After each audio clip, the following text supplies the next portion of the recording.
All right. Great.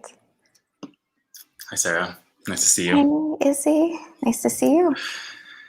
Hi, everyone. All 1,200 potentially of you or so. Happy Saturday. Thanks for spending your time joining us in this conversation today. I think before going into any of the nitty-gritty details of this important conversation, I'd like to take a moment to ground. And I wonder if those of you who are comfortable can join me in perhaps putting your feet on the ground and closing your eyes and just kind of taking a moment to breathe.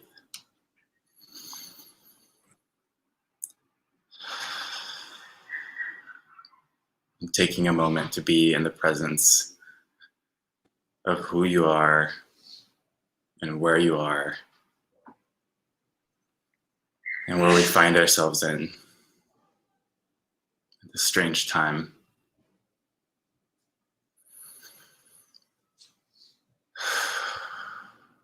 Maybe take a moment to send yourself and your community and your ancestors an expression of gratitude or a prayer, if you are a prayer, for what brought you here to where you are today.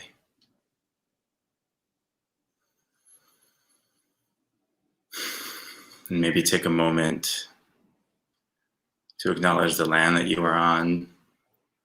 One of the beautiful things about this strange digital paradigm we find ourselves in is that we're all in different places, and we can all spend our own time honoring the places that we sit or stand or listen.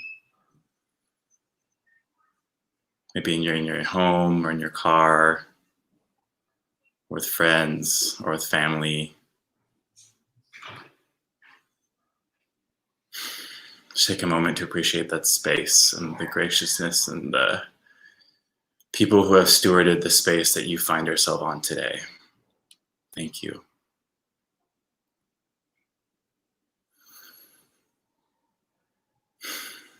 And lastly, maybe take a moment to think about why you're here, why you're a part of this conversation. What brings you to some of these inquiries that we might be getting into today, some of these big ethical dilemmas, the questions that modernity presents itself to us. We appreciate the challenge and the opportunity and the nuance and the beauty in this opportunity to innovate and create new paradigms and new ways of understanding that build on those ways of understanding that our ancestors have carried for generations through the diasporic experience, through the experience of industrialization and globalization. We are still here.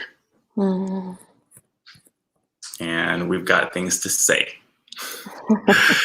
So today we're going to say some things. Thank you all for being here. Thank you, Sarah, for joining me.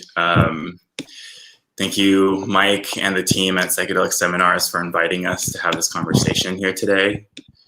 I feel very honored to be part of this series, which has included a number of people who I deeply love and respect and know as colleagues and friends.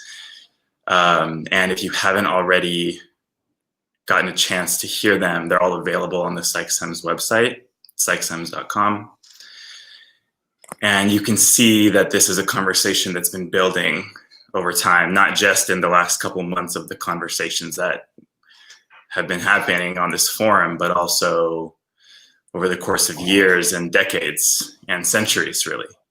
And I encourage you, if you have time and if you have capacity, to take a look at those to take time to listen to what, you know, our community is saying, what needs to be said right now.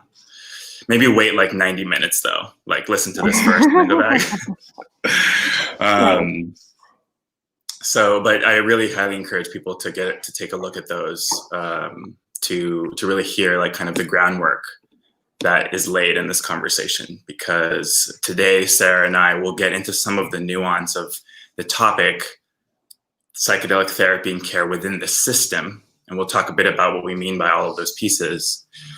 But the truth is, all of these moving pieces that we've been taught, that we will talk about around this system, around how we approach our professional identities in this emerging field and all of these changes that are occurring, is really built on things like the history of colonization and the drug war and policing and all these other topics that have been discussed in this series. So definitely, if you get a chance, take a look, spend some time. So just to give everyone a roadmap for the conversation today, we're going to be talking a bit about what we mean by the system. Exactly, like, you know, I was saying when we were preparing that since the 90s, Rage Against the Machine and, you know, that storyline has brought together this idea, like, well, there's a system and we're fighting it, we're working within it, we're negotiating with it. You know, there's this, so we're going to talk a little bit about how we see systems, the systems that maybe lead to systemic oppression, which is a term that has really, really emerged in the public consciousness, especially this summer since the killing of George Floyd. And also how we see the system, not just as the superstructure, but how we as individuals approach it. We'll talk a little bit about the challenges in psychedelic therapy within that context, some of the opportunities, the things that we feel are promising, some of the limitations we see. Talk a little bit about misconceptions, and we might even talk a little bit about spirit. People, you know, there's a lot of dialogue around the medicalization, the formalization of this practice. And I think that it comes with a number of paradoxes that I would really like to unpack.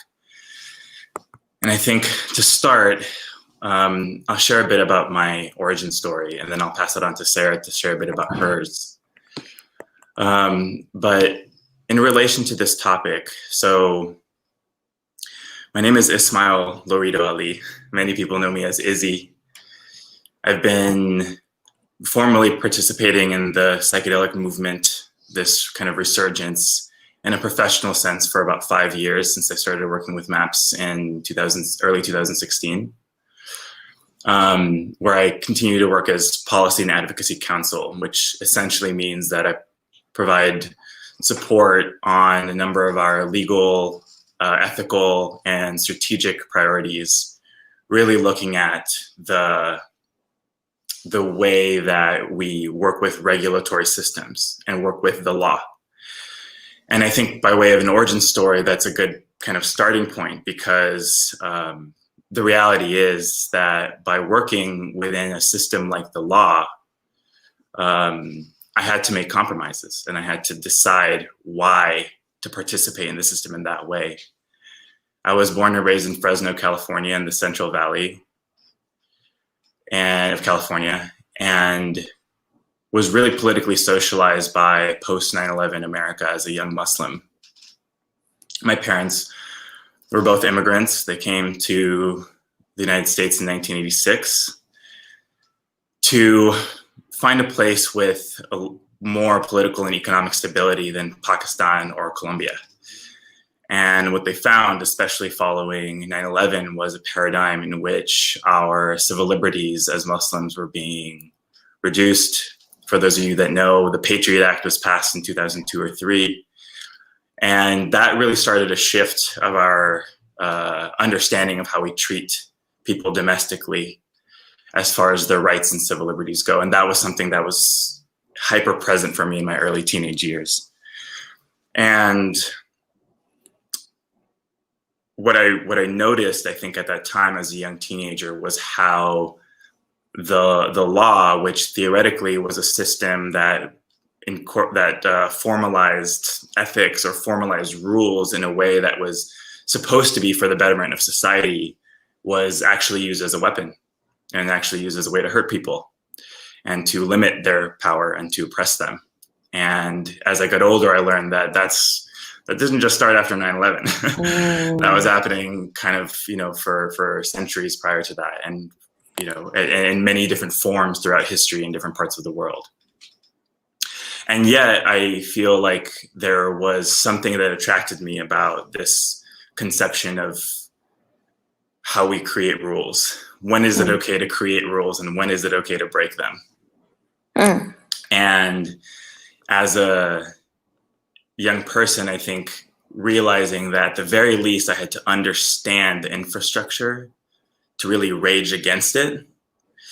It drew me toward that work, and toward especially criminal justice reform and these questions around surveillance and war and peace and how we approach the military and policing. But I didn't necessarily think that it'd be possible to incorporate that with my extracurricular activities, which involved raves and underground parties and sneaking out of my house and fighting with my parents, like all of that stuff. Yeah. So I feel like, it was really while I was in law school after I studied philosophy as an undergrad. I studied creative writing because I was like, I just wanted to write fiction. I was a writer, and that's all I wanted to do, write poetry and fiction. I would have been happy. And I think when the world is just, maybe I'll do that. Yes. But something about kind of this conception of the rules and how we think about the rules continued to attract me. And I followed that path and decided to become a lawyer and work in the law, despite knowing how it could be and is used as a tool for harm. And I'm not sure exactly what it's going to end up looking like, but I feel like with every step that I take in this professional space, in this space around working with this superstructure, in this case, the system of the legal system, which is maybe legal in name only, not necessarily ethical, not necessarily moral. Some of these paradoxes, I think, continue to emerge. And I guess I'll start with that because that's a little bit of a groundwork. I'm curious, Sarah, if to start us off, you could give us some context about like what brought you to yourself today and to yourself within kind of this larger context. Absolutely. So just to share a little bit about my origin story of how I got here in the psychedelic medicine world, I really believe that it was divine, that there was no, I didn't have a plan to become a quote psychedelic assisted therapist. I really kind of just surrendered to what was happening and kind of just picked up the pieces as I was going along. And then I kind of found myself here. And to maybe even concretize that a little bit. So to go back to my graduate training, I got my master's in marriage and family therapy, and I was looking for work after graduating. And I knew there were two places that I was looking to live. One was in Kentucky, one was in Georgia. And I was doing a little research work in my graduate studies, but I specifically wanted to continue to do research work with Black Americans. So I literally Googled African American research in Kentucky, and Dr. Monica Williams' name came up. And so I just sent her an email and was like, hey, really love your work. I watched a few of her talks, and I was looking for opportunities to collaborate with her. And long story short, we had a conversation, and I became part of her clinic back in 2016, and I am still working with her today. And in the midst of me starting at the clinic that she had in Kentucky, she got approached by this research organization called MAPS, and they approached her about coming to a training about MDMA-assisted psychotherapy for PTSD. And so in a conversation that I had with her, she was like, hey, there's this research organization that is asking me if I want to come to this training. They want to increase more of their folks of color within the research studies. Would you be interested in going to the training? And I said, well, yeah, I absolutely would, because I remembered a point in my own graduate studies where we were talking about alternative treatment solutions to therapy. And I got first introduced to Gabor Mate's work with ayahuasca and treating addiction. And so that reference point was brought, well, I was reminded of that reference point when she asked me about the MDMA therapy work. And so I was like, yeah, I want to go. I'm quite curious to see what this MDMA-assisted psychotherapy is about. And that was back in 2017 when I attended my first MAPS therapist training. And then, started to complete the series that I had to complete to be eligible to participate as a therapist in the MAPS training program. And then we got selected as a site. And then, which... And can you clarify for the audience, what kind of site was that selected for?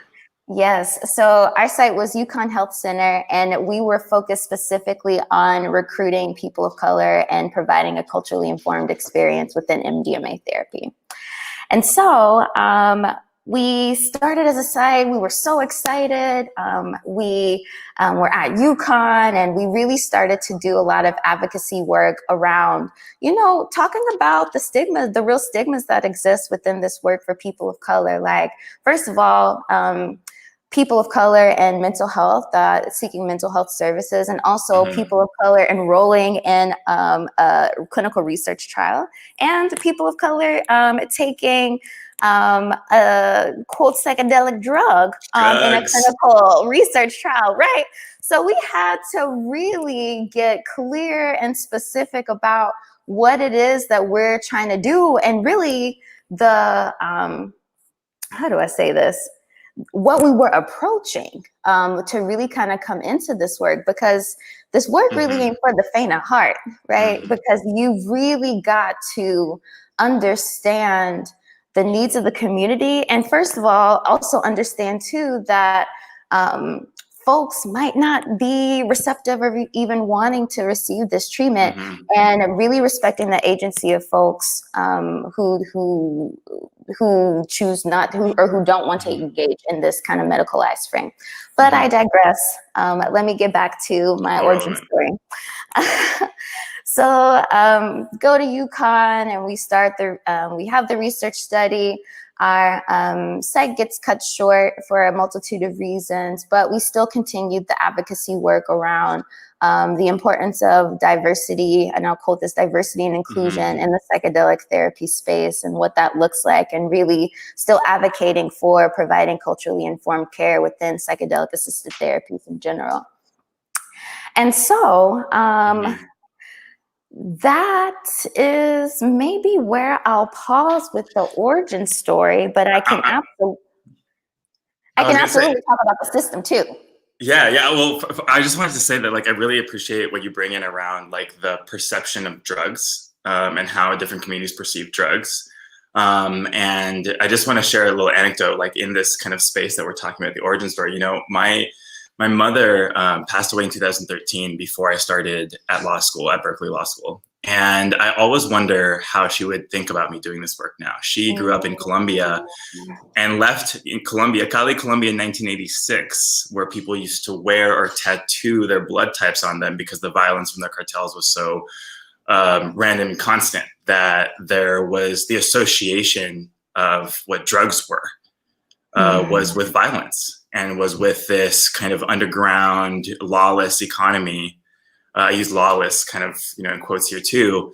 And I think that this point that you're making, just from an origin perspective, is really important, that, like, the ways that, like, your family and community, that my family and community approached drugs or altered states was not exactly one that kind of easily meshed with this idea of, like, going into not just, like, something as radical as you're saying, like mental health care, in general, but specifically mental health care with drugs. Right. So I think that's a great segue. I wonder if you could go a little bit into why the system? So like, when I think of that, I'm like, okay, well, my response as a teenager was like, I got to professionalize. Like, if I'm a professional, then like I can prove to my family or to, whoever that like I'm doing this legitimately. So I wonder if you could speak a bit about like, well, what does the system mean to you, and what did it offer? Yeah. And so just to talk a little bit about just where I come from and the intersections that I have, I am a girl from Kentucky, from the countryside of Kentucky. Literally, there is still horse and buggy where I live. Literally went to one of the worst high schools in the state. And I come from parents who worked so hard to provide a new opportunity for me and new opportunities for me, but didn't necessarily have they didn't necessarily have the tools to give me to say, hey, like, do this thing, and then you'll be successful. They had the conditioning of, you've got to get a 9-to-5, you've got to go to college and you'll be successful, and you will get married, and just kind of all of these, like, the conditioning that I kind of grew up in was, I needed to work for the system so that I could get my retirement, so that I could live a happy life, and so that I could be kind of this good law-abiding citizen. And, I really tried. I promise I tried so hard to work within the system. And to say a little bit more about my efforts, I started out philosophy too in undergrad. Cool, I didn't know that. I know, I didn't know that either. So philosophy in undergrad with bioethics and pre-medicine concentration, because I was like, I'm going to go to medical school and I'm going to be, a pediatric endocrinologist, and I'm going to be the first doctor in my family, right? And, the more medical humanities classes I took, the more I realized, I don't really like the way Western medicine is approaching health and wellness. It's really kind of as a system, it's reducing a person to these specific symptoms with a specific diagnosis, and then saying, okay, based off of these symptoms, here's kind of this pill, or here's this thing, or here's this treatment regimen that is going to be appropriate for you. And I was like, I don't really, like, there's more to me than just kind of these symptoms that I, for example, would present with. And so I really had to take a step back and be like, okay, so I'm not going to go to med school. So what am I going to do? Again, divine intervention. Literally heard a whisper to go into marriage and family therapy. So went into marriage and family therapy, one of the best programs, biasly going to say that, in the country. Shout outs to Valdosta State University and all the folks there. But I really felt like I didn't have a choice but to work within the system if I wanted to live a better life or to be successful, that if I wanted to get out of my little country town, that I needed to learn how to conform to a system. And so then I tried to do that, and I even think still try in some regards. And then I'm still starting to realize, girl, there are some significant risks and limitations with and challenges in working within the system, and really trying to still kind of maintain my focus of like, okay, I am in the system, kind of what are the resources that that I can use, that can be useful, so I can bring them back to my communities that I want to serve. So it's complicated. There's some parallels. So I want to bring in these two ideas that really came up when you were talking that really resonate for me, which is assimilation and proximity. So like I said earlier, my parents are immigrants, and I think that their approach to coming to the US was based on this concept of the American dream, right? Of like what it offered. And, the reality, the United States is a much more nuanced place than the propaganda we project to the rest of the world. And I think that when I hear you talking about the system, I reflect on like how, there's this kind of trope with South Asian parents that like they want their kids to be doctors or engineers and like maybe lawyers, but like no one trusts lawyers, so like maybe not those. So I think a lot about how how success is told to us, or I should say, we're told that success is predicated on proximity to these institutions and to these systems, and how like so many people get that narrative, and for better or worse, that's like the track that people get put on. And I think that it's definitely not for everyone. But when I hear what you're saying, I'm like, wow, like that's so similar to the conditioning that my parents had experienced. And in some ways, that's what worked for them. Like, they were able to continue to stay alive and survive and continue to have a family and support a family as a result of that. And I would maybe not grapple with, I'm constantly in presence with and in awareness of the privilege that I have of like being able to see that as conditioning. So when you're saying it's like, it's not fair or right to put the onus of that blame or behavior on a person. Like we're all like kind of, we're all kind of like outputs that come through this like story that we're getting told. And like, in some ways that is the story that we're needed to be told to survive. And I think that, it sounds like you tried your best, and I didn't try as hard to like really try to be within it, but we tried. And what we realized was that like, you can't unsee once the kind of illusion of what this system offers starts to fade. Like it's hard to unsee it, and it's hard to kind of put yourself back into that box, right? It's kind of like, and I've noticed that it's really, I've noticed that like the more and more like we kind of work in this like expanding emergent space, the more the more it feels like we can't go back. There's that Buckminster Fuller quote, like work to create a paradigm that makes the current one obsolete. And I think about that a lot in the context of abolition. And, we're talking a lot about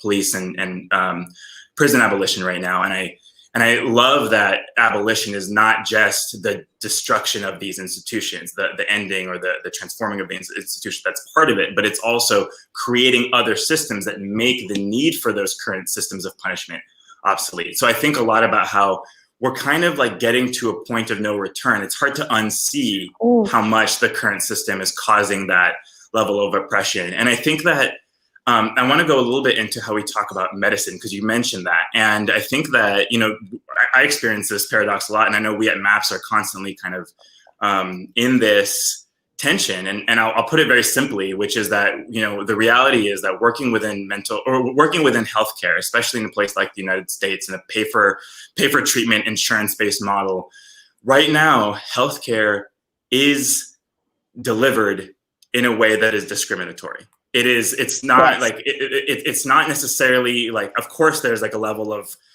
fault or agency or cause at the individual provider level, but it's definitely something that is true of, as you said, Western medicine, kind of what we call modern pharmaceutical or modern delivery of medicine as a whole, and especially within the economic context that we find ourselves in. So I think about, well, like we're both working in the medical field, in the mental health care medicine field, and we're both aware, we know that this is, that there's a way that this is applied in a way that's discriminatory, and yet we've chosen to do this. And I think on a personal level, I think about, myself as like a teenager being like, okay, like, yes, the law is being used to this, but then I was also seeing, the lawyers who were fighting against Guantanamo Bay. And I'm like, okay, someone is saying something, and they're saying it in a form that is understood, and that because of white supremacy and because of globalization and because of industrialization, everyone, the system, sees the courts as a neutral place. And we can go deep into why the court system is really not that, but at least there's a forum, because where else are the grievances being shown? So I think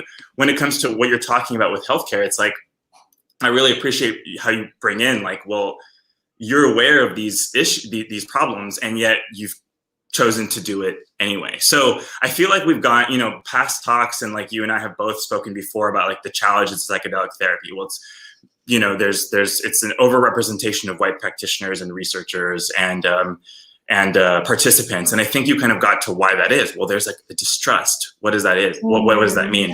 And I think like that leads us to this next question, which is really like the big picture. Like we call it accessibility, but I want to ask, like, what is accessibility in a system that is inherently built on some of these paradoxes? What is that? Yeah. What does that mean? I mean, that's a fantastic question. And it's so even hard for me to answer, because just if we talk about as a structured system, racism interacts with other social institutions like the political, legal, and economic institutions, and it shapes the values, the policies, and practices within these institutions. And by virtue of, let's say, the healthcare system specifically being inherently racist, elitist, classist, etc., that, you know, there's a huge demographic of people that are left behind or that aren't getting the treatment that they need. And so it's really, as it relates to accessibility, there's such a call, especially right now, to reimagine what mental health care looks like, and what mental health treatment looks like. And to give an example of a client that I'm working with now, just to kind of look at it as a structured system. This is a Black man who is from the South, who had a recent experience of police brutality and is literally traumatized from that. And he doesn't have a lot of social support. He's in a rural area, and he recently got kicked out of the place that he was living, and so now he's homeless. And he was telling me this story about him just having, like, wanting to go to a homeless shelter, right, to kind of sleep for the night, but not being able to afford the pay for a homeless shelter. He's like, sometimes the homeless shelters where he's at, they cost $12. And so he's like, well, if I've only got $12 in my pocket, I can either choose to spend my $12 in for this homeless center, or to stay for shelter for tonight, or I can save my $12 and use that for meals for the next few days. And so to me, it's so important to think about to really think about what it means to provide culturally informed care, and really think about health inequities in a very systemic way, because all of these systems really create disparities and either can help folks and support folks in their journey to health and wellness, or it can literally be blocks and barriers. And there's such a call to do something different. And just even in my own clinical practice around accessibility, and just working with ketamine therapy, accessibility is a huge issue too, as it relates to wanting to provide clients the treatment that they need in the kind of ways that we provide it at the clinic, but also knowing that this treatment is expensive as hell, and that mental health treatment in general, you know, is expensive. And even just to kind of talk about just even, again, my participation in the system, and even why I chose to become licensed. I told myself in my graduate training, I was like, I'll get this degree, but I'm definitely not going to be a licensed therapist, right? And it wasn't until some of my clients were approaching me saying, hey, I'm trying to submit this bill for reimbursement from my insurance company, and the insurance company wasn't, you know, accepting me as a valid provider because I wasn't fully licensed. And so it's like, okay, a benefit of being licensed is like, okay, I can literally, by getting this certificate and paying this money and like taking this exam and doing all the requirements, it's like I can literally be helping my client save money. So it's really, again, like such like a structural issue that therapists have to participate in sometimes in order to be helpful to their clients. But of course, it also comes at a cost too.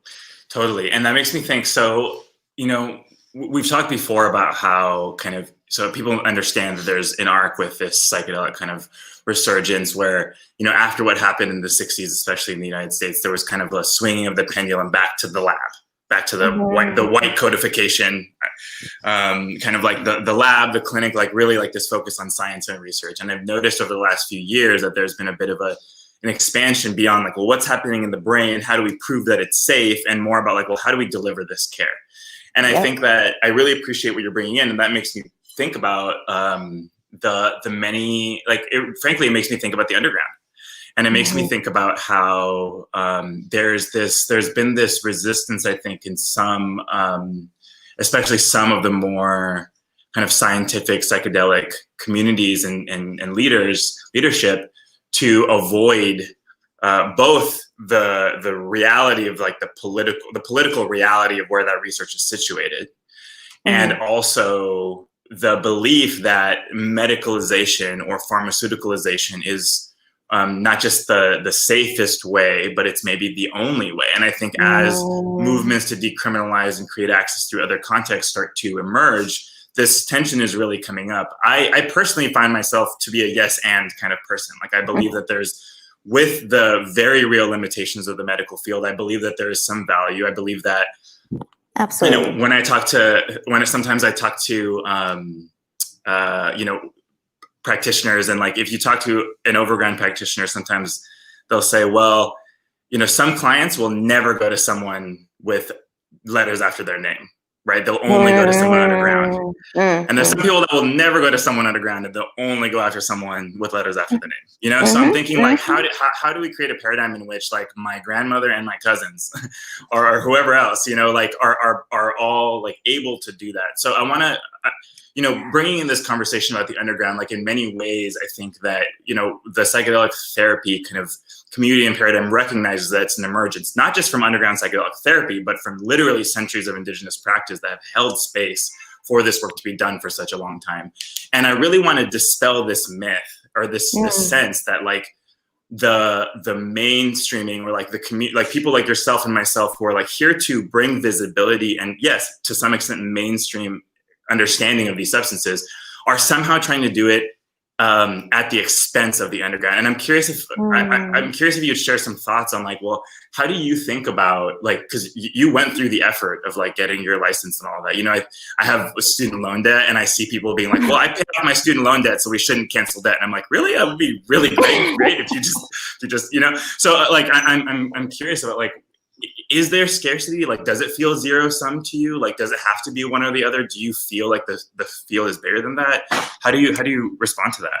Yeah, and I will start off the conversation, and we'll definitely love to hear your thoughts on this piece too, because I really come from the world where my introduction to psychedelics was, first, that's something white people do. So I was like, oh, drugs are bad, so I don't participate in that.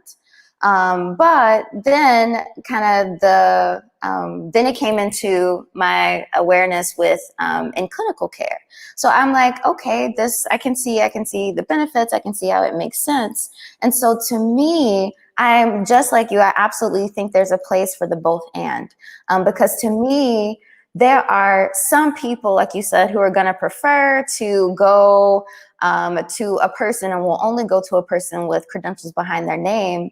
But there are some other people that are like, to be in a clinical context with two therapists who are just going to be watching me trip.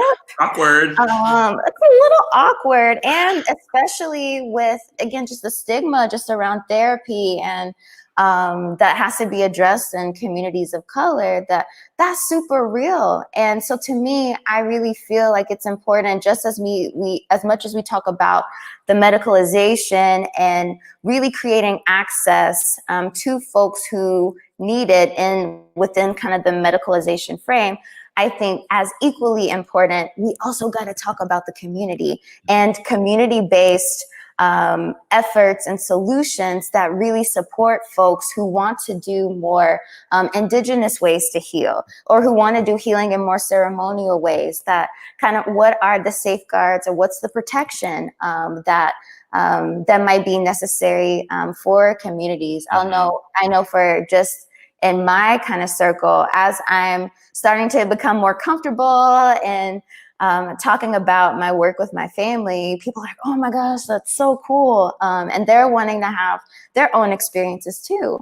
And so I'm really helping to, just provide, like, from a harm reduction kind of stance, kind of what this, how to hold space, set and setting, and kind of what are some things to look out for. And to me, I just wonder, I'm like, if the people that are in my like networks, if they didn't have someone like accessible like me, kind of where would they kind of get their information? Because I don't know, again, just with, again, specifically locating the folks I talk to in Kentucky, in like the country, that they don't necessarily know access to some of these resources that other folks might have. And so I really think it's so important to talk about the both and, because community solutions are essential, I think, if we're really talking about reimagining mental health care and really creating the support that folks need, especially within healing.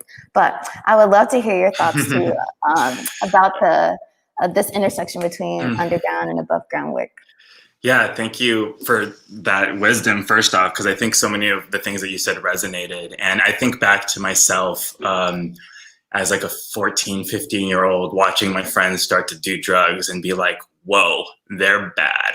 And then doing some research and then finding Arrowhead and finding, you know, trip reports on the internet and being like, wait a minute, maybe I was being lied to. And at that point, I already had the groundwork, right? Like I said, I was already like, okay, the US government is probably doing some like inappropriate things. We already know that. That was already clear by then. But at that point, it was still like, well, yeah, maybe they're lying, but like, it's still like my body. Like, it's like, it's like, I have to keep it safe and all that. And I think that, you know, learning about like this and, you know, spending time researching and doing some of this work as a young person, and then like kind of immediately diving into rave culture, frankly, and like really immediately saying like, oh, there's a lot of people who are experiencing some level of trauma or isolation or need for escapism, and they're all ending up in the same place doing the same thing. And, you know, I got to say that like I saw both incredible spontaneous healing occur in places like dance floors and in all of the places that, you know, myself and my community of people like were doing, you know, illegal drugs and kind of breaking the laws and breaking the rules. And I saw a lot of harm and a lot of, like you said, like a lot of lack of knowledge and lack of harm reduction.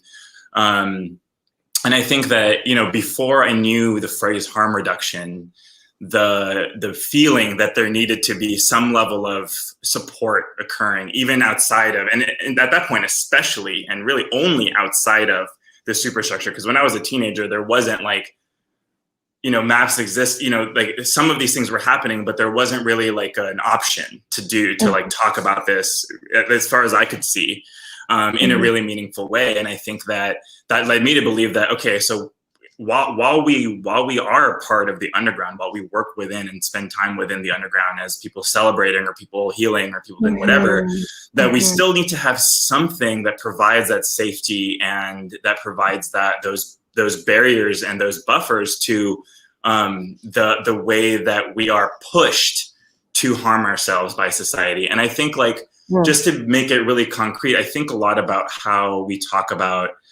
drugs and sex in media, and like there's this it's like grotesque but also glamorized, and that paradox, like that you have to stay away from it but also like do, you know, get really into it. Like I think that kind of goes, that really is underlying some of the really unhealthy, I think, practices, not just with drugs or sex, but it's food, with our behavior, with, and it's not just me or you, or it's like, it's not even about the individual. It's like our society really incentivizes taking ourselves out of our wholeness, to sell us more things and to push these narratives on us, to push propaganda and consumerism on us. And I think that when I think about the underground, I think about like a community of people who have found each other despite their rejection from the system.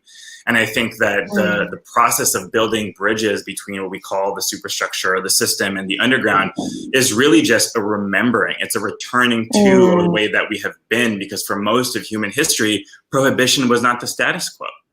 It's not the case that we have always lived in a context in which criminalization is what is normal. You know, that really started in the late 1800s, early 1900s, primarily because of the United States government and because of efforts that we and other European governments really put forward, both around the world and in places that they had colonized.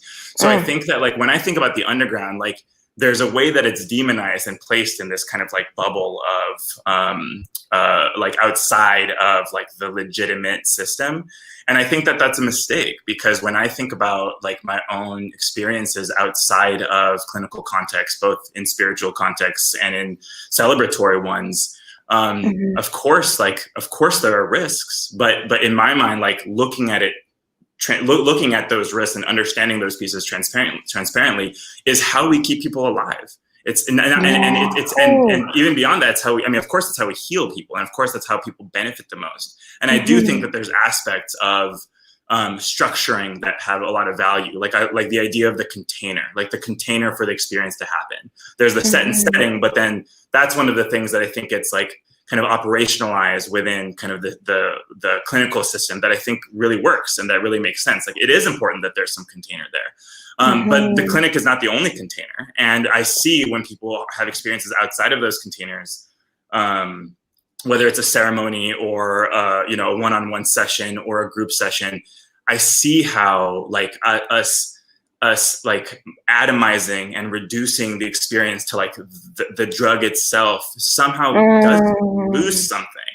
And it's less of a value judgment and more of an observation and more of a thing where, okay, if we're really trying to bring ourselves forward fully, like the reality is not everyone has access to the system. It is a privilege that I have access to the system, that I am working within it, that I have chosen to work within it.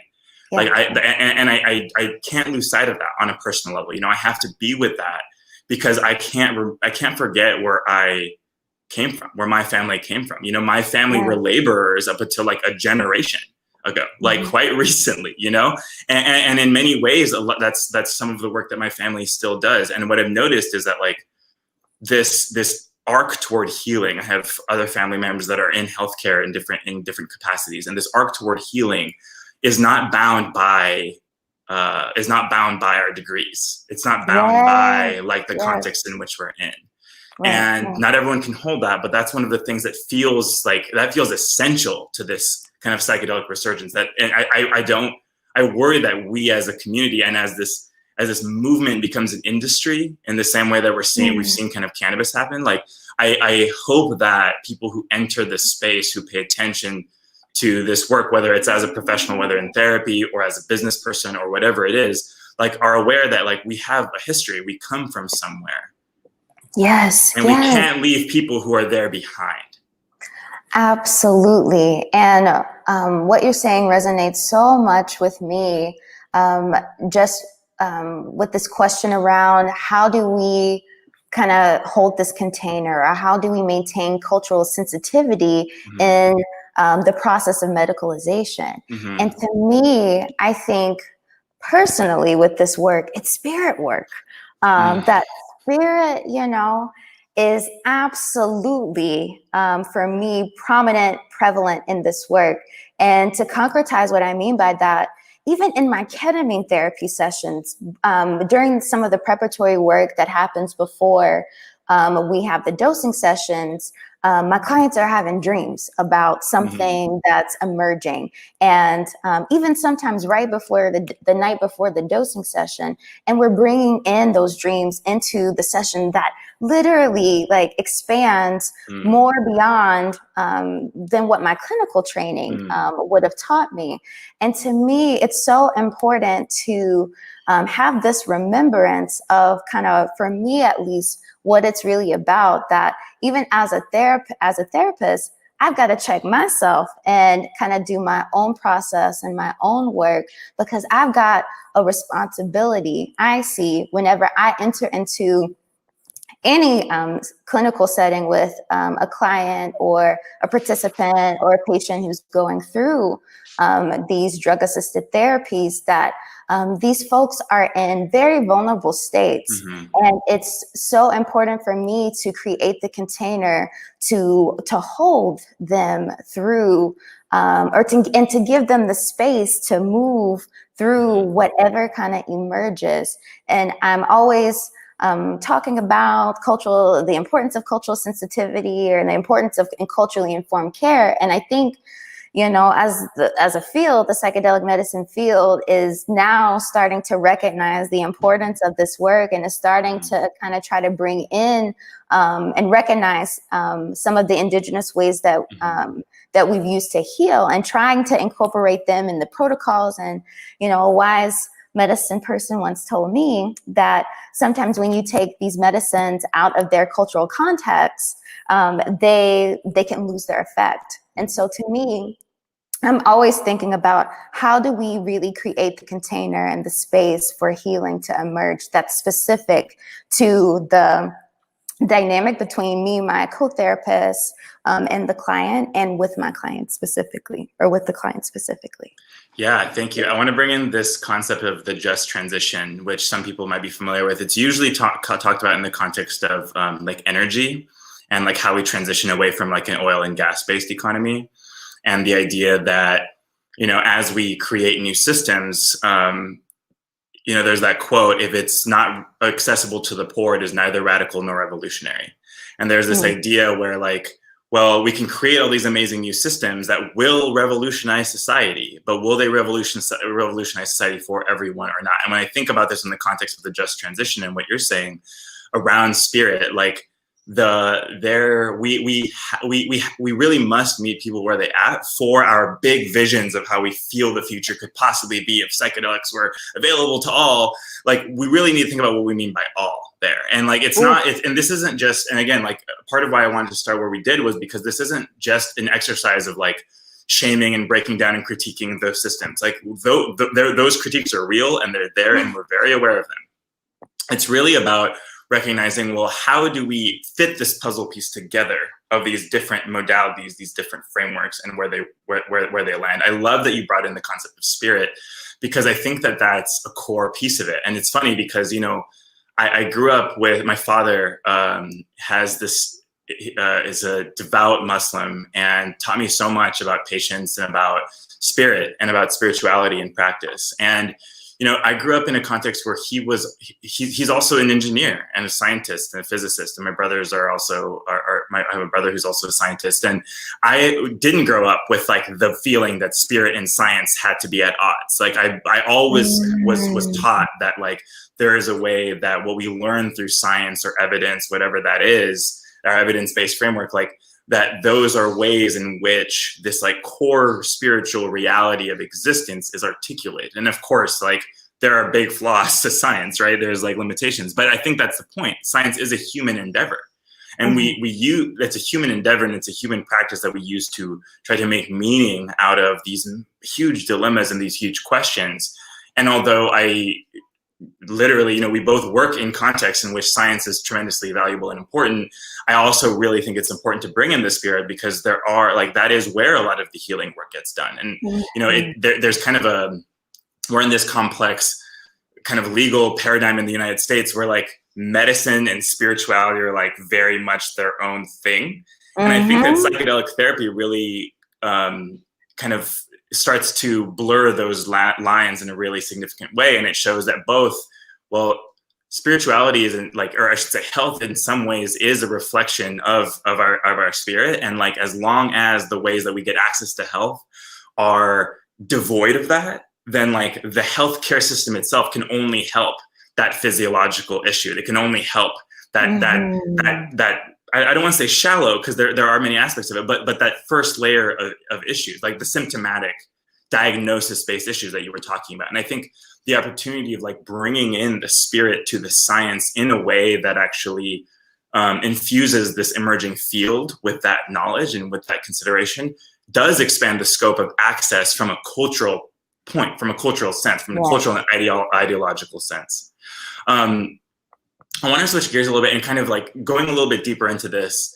I would love to hear a bit about misconceptions. I feel like we've been talking a bit about like how you and I kind of fit these puzzle pieces together in ways that like sometimes people don't always like or appreciate or agree with. And I think that it's rife, you know, paradoxes are rife with misconceptions and nuance. And I think, you know, we need to deal with them, and they're Yeah. real. But I wonder if you could speak to like any misconceptions that you feel like have come up in this process of linking these two pieces together in your professional life or personally, however.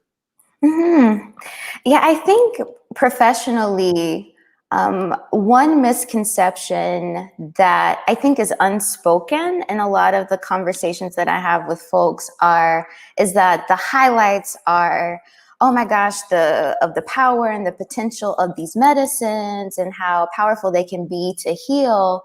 And it's really kind of it's almost sometimes reduced to just the dosing sessions and not even to integration, which are just as important, if not equally, if not more than important than the dosing sessions, because you can have insights all day long in these dosing sessions, but it's really how do you integrate that into practice, into real life? That to me is something that I always try to hold whenever I do this work.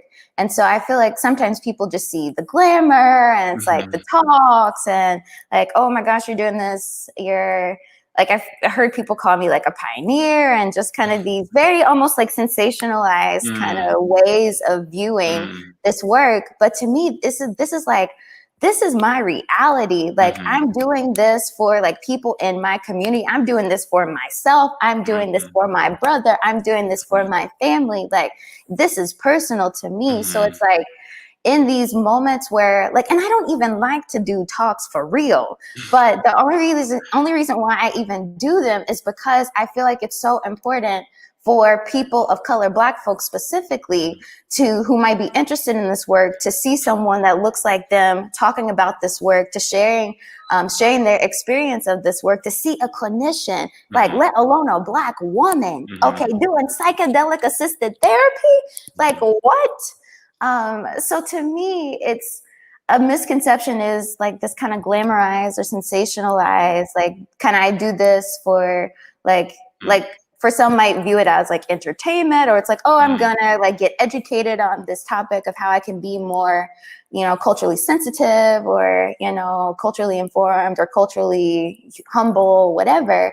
But to me, I'm like, no, this is my life. Like this is part of like, I've seen transformation happen in my own life, in the lives of folks that I've helped to kind of journey with in their own healing journey, that this is like real life for me. And this is just like, whenever I do these talks, it's just like a glimpse of these certain moments. So I think that's one misconception that I'm like, I am tired, y'all. But, I'm still in the fight, like I'm still in the fight.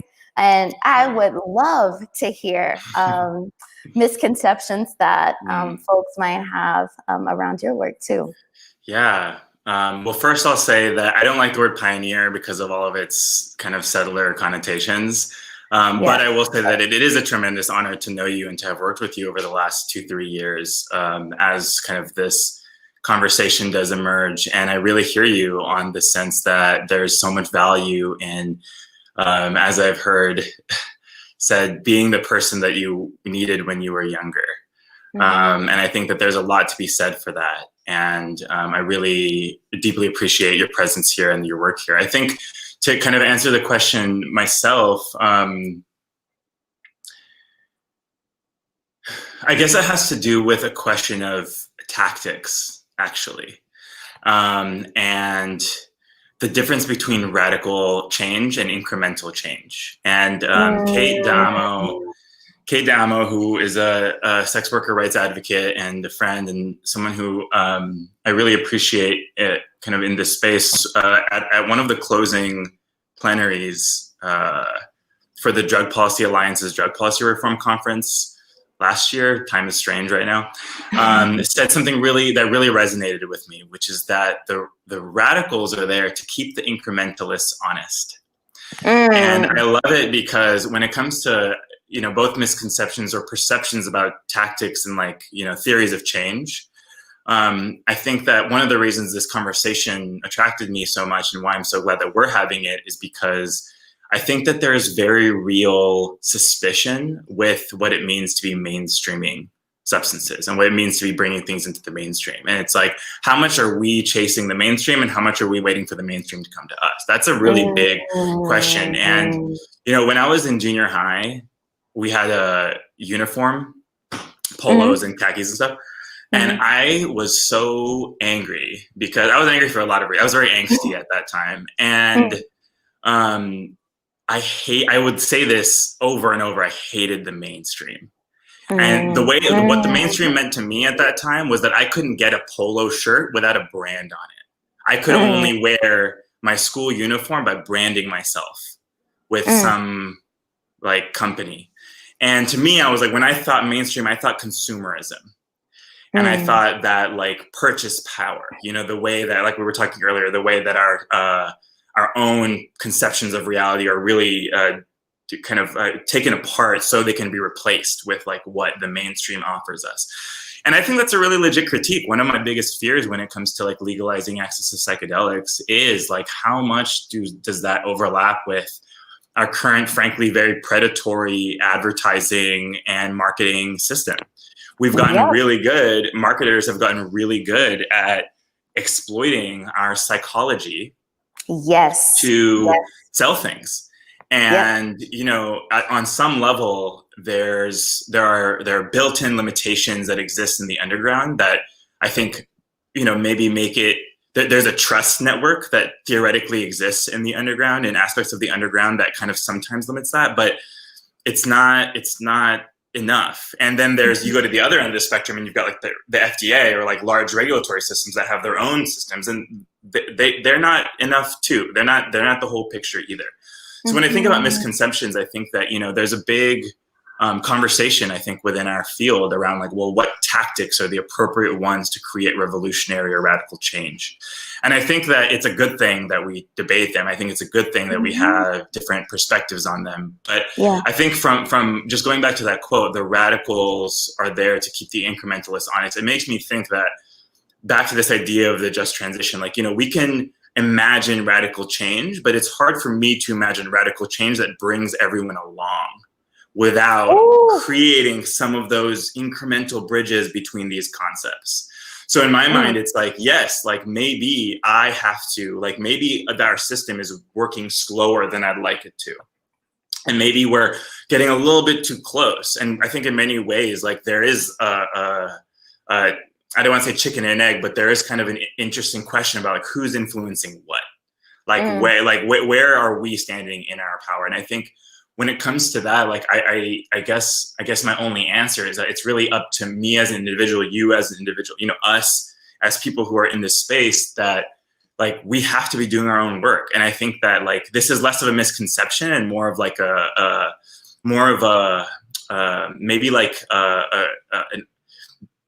an observation of a paradox where like it's becoming easy, and as the mainstream starts to accept it, it will become even trendy to talk, and it kind of already is, to talk about healing, to talk about those pieces. But healing is not an abstract concept. It's something that happens very practically and internally and like on a very tangible level. And I feel like there's a way where we can actually link, like pull together our healing process with this superstructure. And that is hard. And that is why what you are doing is still courageous. And that's why what we are doing is still courageous.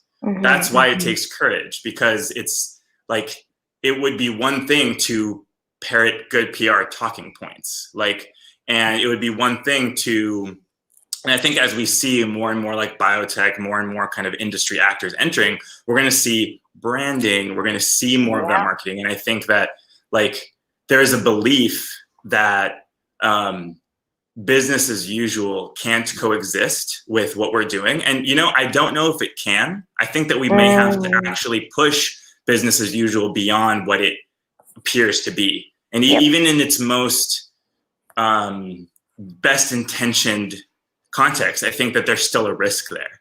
And I think, if anything, just to like close that concept up, close that up a bit, it's like, I'm aware of that paradox. And like, we are taking risks by doing this. We are taking risks by like bringing this forward into the system, the superstructure, because the system does corrupt and power does corrupt. That is real.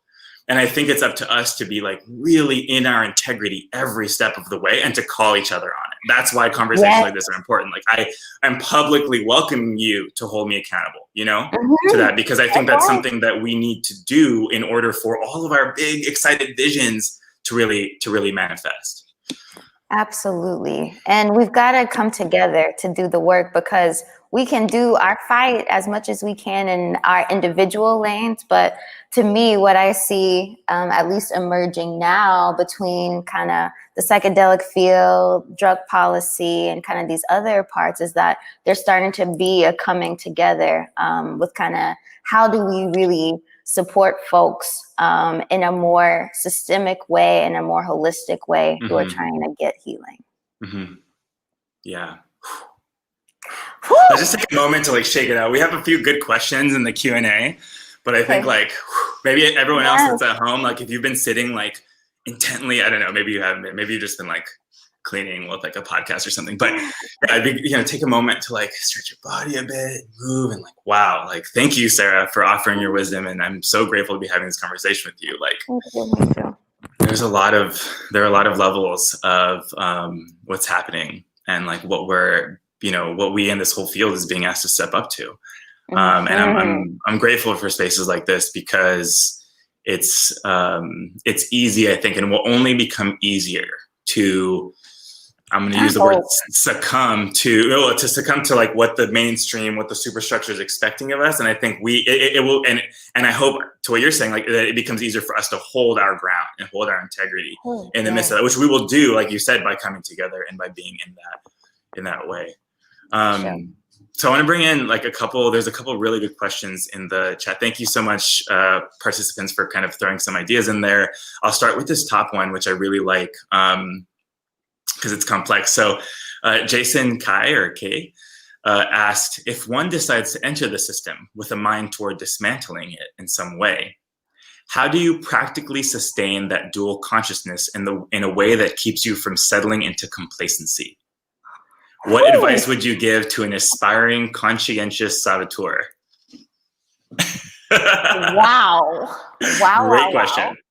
Amazing question. And, you know, I'm only going to speak for me and just my experience in working with the system, that I actually am finding it quite difficult to dismantle. I think that the system has a particular structure and a particular function with a particular input and a particular output. And so to me, there have been some moments where I've been able to find where I'm able to make kind of like successful change or positive change. But I'm finding that, you know, that comes at a real risk for me. And I'm, again, really starting to rethink what it means to be a participant in the system. And, you know, quite frankly, if I need to, you know, start my own stuff and, you know, have a much more different container where I'm like literally creating the change that I want to see in the world, and like connecting with other folks to also our mission and vision align, who are wanting to do the work, because I think the work is important. And if I can't do the work within the system, then I guess I'm gonna have to be an entrepreneur and create my own. So that is my, I think it's been difficult, I'll say, for me to find ways to dismantle it. I've had to literally say I've intervened in some ways, but you know, I'm doing my own thing. Yeah, I appreciate that. So I'll say two things to this question. So one, I really appreciate permaculture as a kind of a framework for thinking through problem solving. And in this case, it makes me think about this kind of idea in permaculture where like there are systems and ecosystems, whether it's like man-made ones or person-made ones or natural ones that exist. And part of the idea of working within those ecosystems is by recognizing what works and composting what doesn't. And when I think about dismantling, there's two arcs. I would say, or it's both dismantling and creating systems that make others obsolete, right? So there's two arcs. Like one is breaking down the systems. And I think that what's happening now with the kind of the visibility toward policing and prison abolition following the murder of George Floyd, I think is really bringing in like this idea that we have things to dismantle, like to take apart because they're not working, and they're working in a way that's actually oppressive and that's harmful. And I think that in parallel to that, there's this other piece, which is like, well, what are the things that like work there? And I'm not talking about like the prisons themselves, but I'm talking about like, to what extent has our ability to create, for better or worse, this like system of federal governance with 320 something million people in this particular country. I'm speaking just for now about the United States. Like how does the infrastructure that currently exists in there, how can that be leveraged in a way that offers help, not harm? And I think that this conversation around defunding policing is really like leaning in that direction, because they're not just saying take the money away from the police departments. They're saying take the money away from the police departments and reinvest it in all these other things like housing and gardens and social services and all that. So to this specific question, which is like, how do you not settle into complacency? I had some really good advice given to me by a mentor early in my career, which was that this person was trying to work so that their own job became obsolete. Now, sorry, I don't think this is as relevant for you, because I think we'll always need therapists, we'll always need healers. I'm not convinced we'll always need lawyers, but I do think that like I really try to envision like, well, what would it be like when the world is just? Like, what would that mean? And maybe that's like this, far away concept that is really hard to really articulate. And I find that when I have conversations with people, like, what will it be like when the world is just? I find it to be a very emotional conversation, because it's really hard to imagine. But it's like that touch to that emotion, to that spirit. Frankly, it's really the touch to the spirit of the possibility, the visionary reality that we can create. That to me prevents me from settling into complacency, because that to me feels like what I'm here to do. And like, not in like a heroic way, not in like, but there's a level where it does feel like a duty. I admit that. I feel like that there's a sense where like, I can see how the ancestry of my family has taken me to where I am, where I have the immense privilege and capacity that I do, and also the limitations that I have. But I'm like, I'm very aware of that, of where I'm coming from. And I think like that, this is a prayer right now, like, may it always keep me from falling, from slipping into complacency, like, may I always remember that. So when these challenges continue, and like the everyday slog of like you said, the unglamorous work that's like not talking on panels, but it's like the everyday dealing with like racism and people who don't understand why health equity is important, and people who have to be explained how discrimination within healthcare is wrong. Like that nitty gritty, like gets really grinding, and that's really where I think like burnout really starts to happen. So for me, it's like settling into complacency is also a fight against burnout, because like the system wants us burnt out. Nice. It doesn't want you in your full capacity. It doesn't want us in our full capacity, because as long as we are subject to the oppression of the system, we can't fight back. And honestly, like there's a level where this is kind of we see this metaphor with what's happening with the protests following in the last few months. Many people believe, and I think that this is plausible, that like part of the reason there's been such an uprising was because like everything had to slow down, everything had to pause, and people had the space to really sit with how grotesque the system really is. And I think that really galvanized people. And I think like for me, it's like I have to give myself internally and personally that spaciousness to hold, as Jason is asking, that dual consciousness.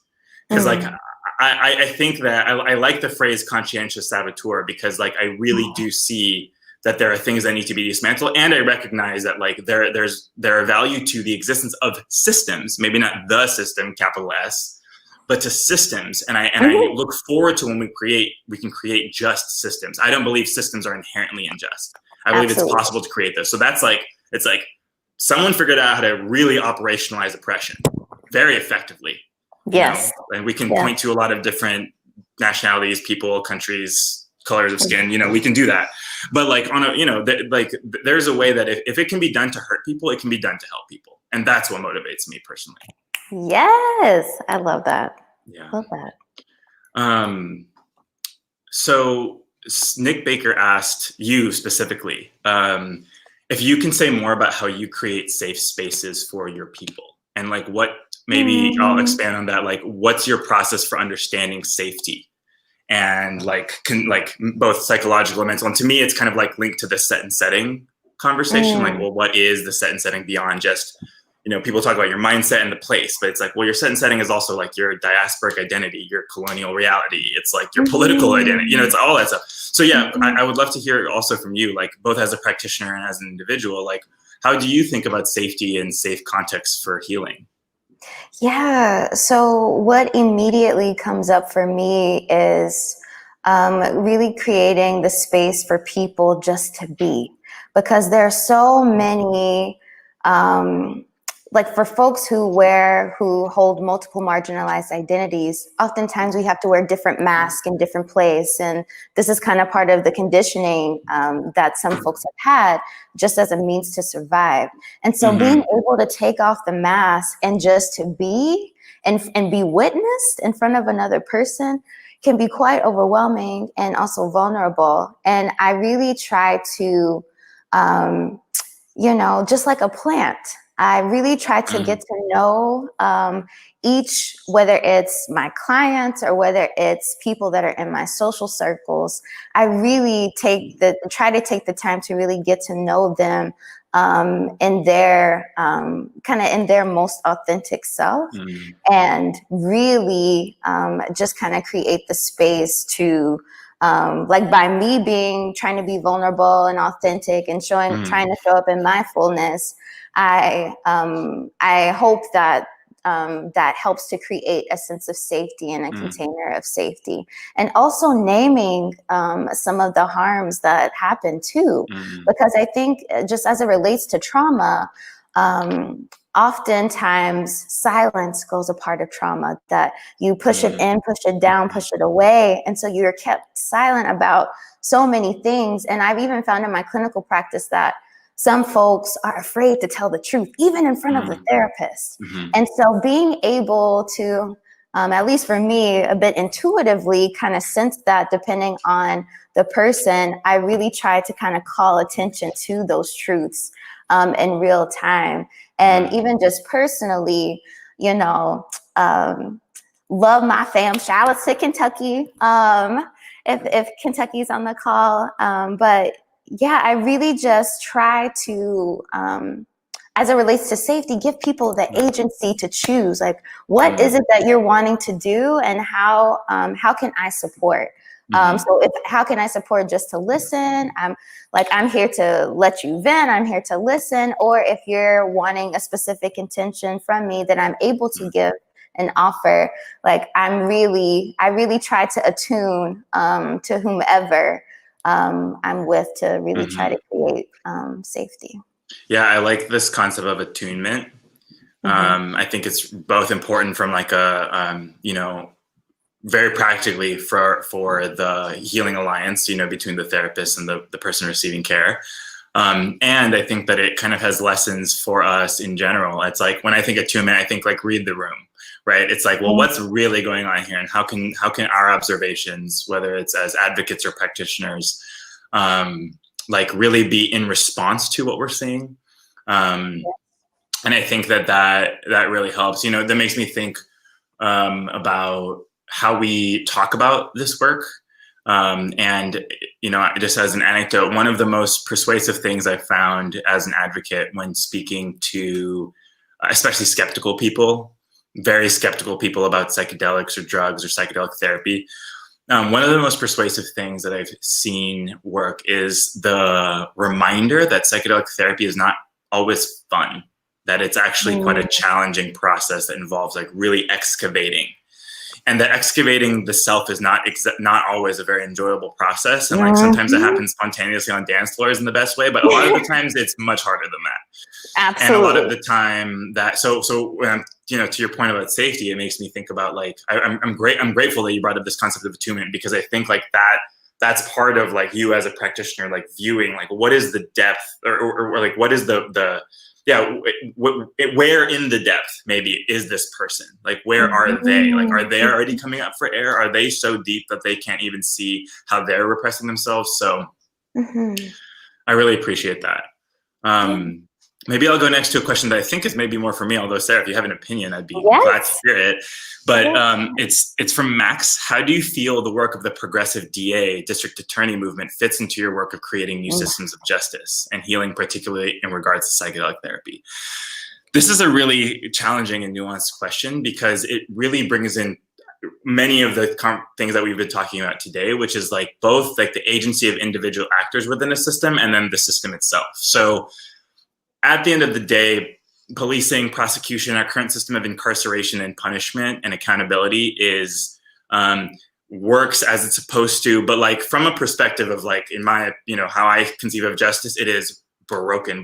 And it was probably, and I believe that it was made to be the way that it is.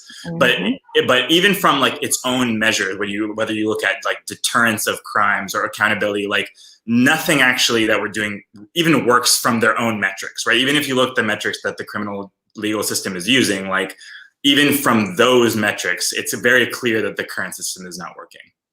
So I do see the movement to bring in progressive district attorneys like Chesa in San Francisco or in Philly and Baltimore and other places. I do feel like that there's this to me feels like one of those critical incremental changes. I was working at the ACLU in 2015, and at that time there was a big conversation around the amount of power that district attorneys had in the criminal legal system. And I think we're now seeing kind of like qualified immunity, this law that allows law enforcement officers to essentially do almost whatever they want as long as it's in the furtherance of their work. Like this idea that officers can't be prosecuted by private individuals for things that they do on the job, qualified immunity, like that's really getting deconstructed right now, in the same way that I think civil asset forfeiture was really being deconstructed some years ago as like a weapon of the drug war. And I think there's this, I think it goes beyond that because prosecutors also have a significant degree of immunity, as well as judges, which means that like not only are decisions being made by law enforcement, by prosecutors, by judges that then lead to long-term consequences for people, but that they're done with little to no public oversight and little to no opportunity for grievance or redress. So I think that if you look at it from within the context of how the system is currently operating, I do think that bringing in district attorneys who are changing how they think of criminality and policing is essential, and I welcome it. And it is in some ways harm reduction for a system that's inherently corrupt and inherently has these issues. And I think that as someone who works like in both an incremental and a radical way, I can respect that shift while also recognizing that it's only limited. From the context of psychedelic assisted therapy, and I'd be curious to hear your thoughts on this too, Sarah, which is that like, right now, there's so many levels of what makes it difficult for an individual to participate, whether it's in a trial or get access to care. The fact that the drugs are still Schedule I is one factor. The fact that there's like all the cultural stigma that we discussed was one factor. But I think from a very practical sense, like there are millions of incarcerated people in the United States. I think that in my opinion, it's quite obvious that incarceration causes trauma. As we currently do it. Yes. And I think that which means that we're talking about a huge number of people here in the United States, many of whom are unjustly accused. And maybe they did break a law, sure, that may be true. But if our laws are unjust, I would say that the prosecution of those people based on those laws are also unjust. Mm-hmm. And I one of the reasons I really believe in the potential of mainstreaming or visibility is that in the same way that we're really analyzing how unjust it is to not allow incarcerated people to vote, I think that shift and that awareness, wait a minute, this is a huge, huge systemic problem. I believe that eventually, if we can make psychedelics boring, not everyone wants that, but if we can make psychedelics boring, just another medicine, and in some ways they're really not, and we have to hold that spirit, but in some ways, it's only then that we'll be able to show that everyone should be able to do them. Right now, and a person who has a record, who's been incarcerated, who is incarcerated, like puts themselves in further risk to participate in some of this work. And that is not fair. That is a systemic problem that we have to reckon with. And I think that, like, I do believe that progressive DAs or more progressivism within the flawed criminal legal system could open opportunities for that. And I also have to say that there's concerns there, because, like, what would it mean to be offering treatment for people who are incarcerated? Maybe their trauma healing is linked to their leaving. You know, there's a lot of coercion questions there. There's a lot of ethical questions there. It's not quite as simple as we should just give everyone in prison psychedelics. You know, like there's also deep concerns there. So I think that these are very real, like, practical and ethical questions that we need to approach. And my only answer to that is that we got to go slow, one step at a time. And, like, not that we should hold it back, because yes, we all need healing. Yes, there's urgency around the need for care. But, like, we can't recreate the harms of the current system in the way that we give this medicine out. And I think that when it comes to, like, you know, people within the criminal legal system, like, yes, I believe that on a practical sense, we'd probably reduce recidivism if people had their trauma treated. Like, that's probably true. And you can't coerce people into healing. That's not what it is. Like, even the treatment, you know, treatment instead of jail, like, yeah, but, like, how much freedom are people still giving up? Exactly. And that's why I always try to emphasize the agency that people have in their own healing, because different, you know, people are ready for different things at different time. And it's important at minimum that people at least have the choice to determine what that healing looks like. Okay, I'm gonna bring in one last question, and then we'll do some closing words. Okay. Wendy Feng has a really good question regarding bringing this work to our communities. Wendy says, I appreciate how you both honor your families of origin and consider them deeply part of your community. Do you consider this strong relationship with your biological family a privilege or a responsibility or a spiritual path? Do you have advice for those who are despairing or connecting with their families of origin or otherwise unhealthy systems? Sorry, this is kind of a big one. We might not be able to, we can go a little bit over, but it's a big question. I feel like I need to hear the question again. Yeah, totally. The responsibility to, can you just read it again? Absolutely.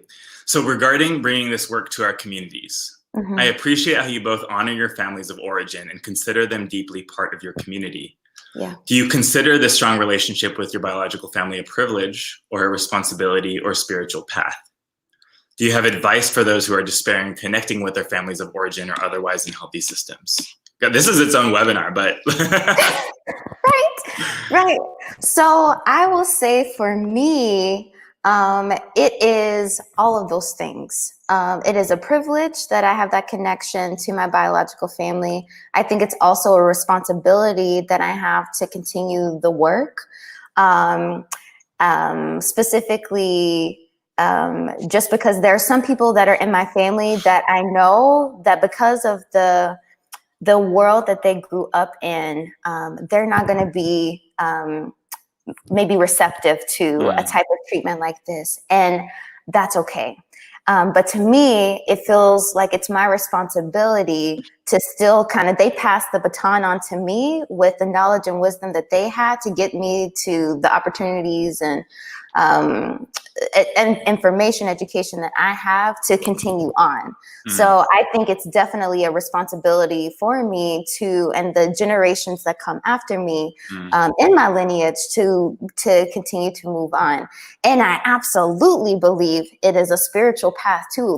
If we just talk about intergenerational trauma and really intergenerational healing that I think comes up, that I think there's, again, some spirit-based energetic healing that's happening within my family of origin that I'm trying to, uphold my end of the sacred bargain to show up and give my offerings and to the world in the ways that I can. So I'll pause there and say yes to all of those. Yeah, no, thank you for what you're saying. And it's interesting. And it is true. Like, I feel like, many And it's interesting because I'm reflecting on what I was saying earlier around, what my community was like when I was a teenager, and seeing how so many people, for good reason, are escaping their family. And like you as a therapist, I bet you see a lot of people who've got trauma from their family, and that's super real. Yeah. And I think that, without like moralizing or creating like value judgments around like how we ought to be with our families, I do want to say that my own personal path of, and it's deeply personal for me, because my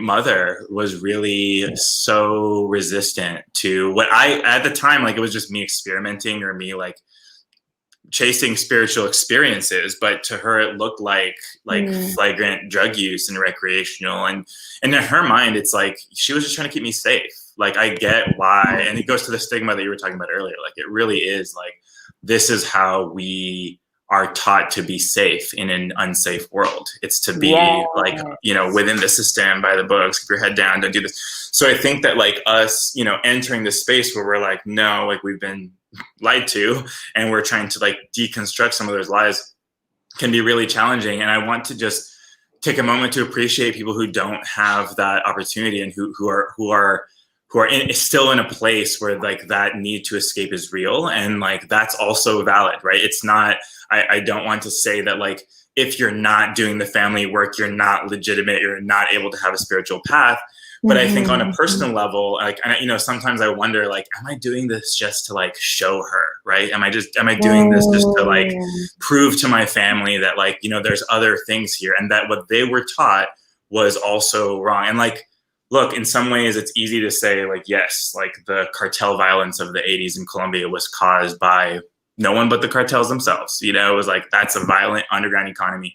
But like, it's a little bit more complex than that. Look at US drug policy. Like you look at the Colombia plan, the fact that like a lot of Colombia's laws and regulations around cocaine and fumigation of crops, like those were written in English and translated to Spanish by US lawyers. So like, it's hard for me to put individual blame on any given like actor or sector, because like, to me, all of these, like, these are all systems that lead into what our family ends up being, and like what they're trying to tell us to do.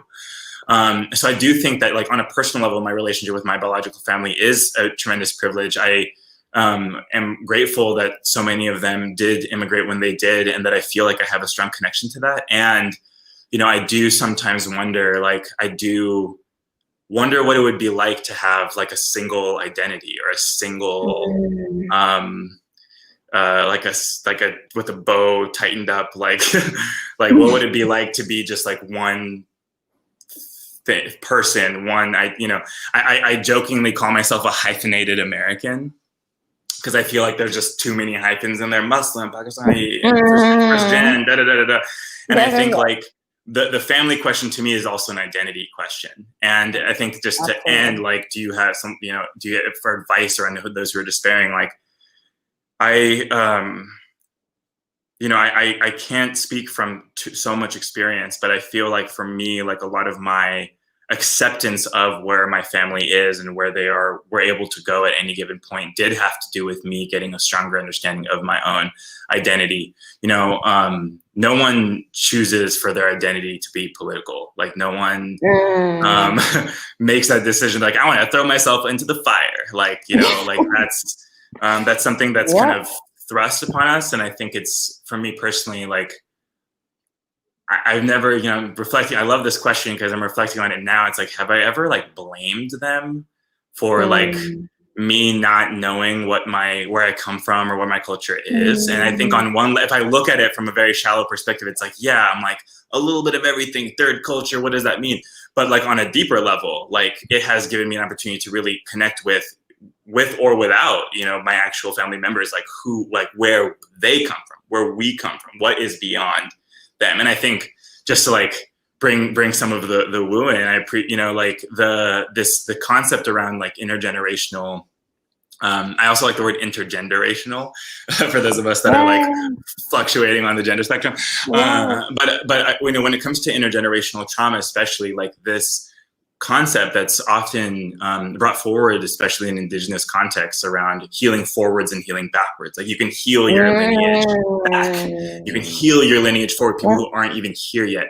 That resonates a lot with me because it's like, because the idea that like the choices that we make as individuals in the context of our family dynamics, whether or not we have a relationship with them or not, can and will have ripple effects. That could be like optimistic hogwash, like on a level, like I'm willing to fall into that placebo effect. I actually think it's true. I think it's true. But even if you look at it from a purely rationalist, materialist perspective, there's so much increasing evidence that the work that we do on ourselves does ripple out, even if it's only in our behavioral patterns and the way that we interact with people. It's hard for me to not see that as like being real and being part of that spiritual path. But it's like some of the hardest work. It's definitely some of the hardest work. Yes, and being able to grieve the process, to grieve, you know, just what's happening within, whether it's biological family dynamics or just like within your social support, I think is an important process to healing. Like you're saying, is the acceptance of kind of where things are, and also allowing yourself to really kind of go through the process and finding your tribe too. That I think that's so important, especially for, or I'll say in my communities, like being able to have that sense of support, whether it's familiar or not, is quite, I'll say, necessary for me, especially during this cultural climate. Yeah. Thank you. I guess I'll share a few closing words and then can leave the mic to you and we can kind of end this. Thank you all again for participating and for joining. Keep your ears and eyes peeled. There will be more series like this coming up. I want to close with this on a personal level with this last question actually that Jason brought in also that says, is it possible that the commercialization of psychedelics will create a limiting set on a collective level that would negatively influence people's trip experiences in the future? I think the short answer is yes. I think that, you know, when you put things into like, you know, I have a friend that says legalization is just permission to commodify. And I think that there's a level where that's true. There's like absolutely a cynical read of that that's true.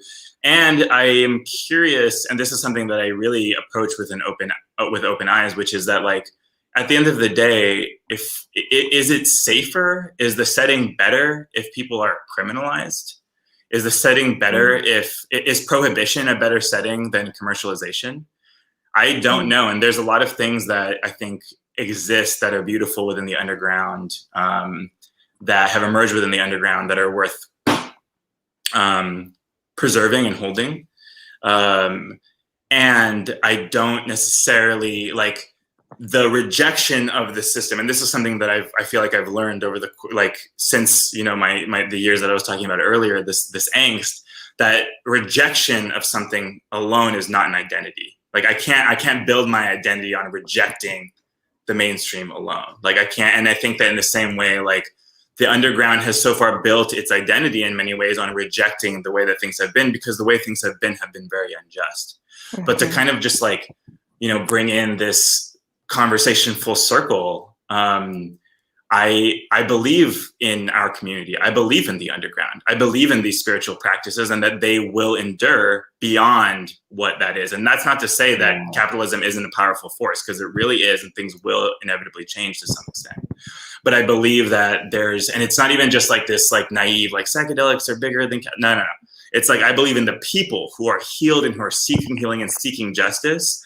And like, that is what I believe in. I believe in the people who will be healed, however that is. And I believe that we as healed people can create paradigms that are new and that are accessible, but beyond just accessible, meaningful for each of us. So yeah, Sarah, I wonder if you have any closing thoughts or any things you want to say before we end up today.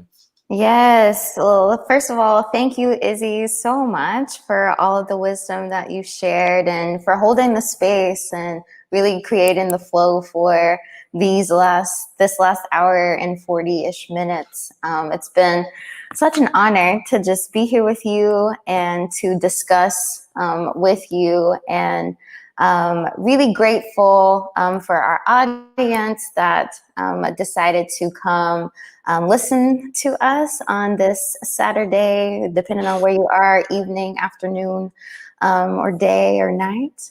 So I just really want to just send gratitude to each of you for showing up in this space. And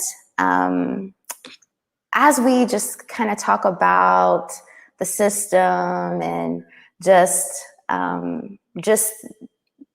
I reflect on my own experience as a young Black woman in this space, I'm reminded of a quote by Adrienne Marie Brown that I want to share that feels really fitting for this moment. And that quote is, "I touch my own skin, and it tells me that before there was any harm, there was miracle."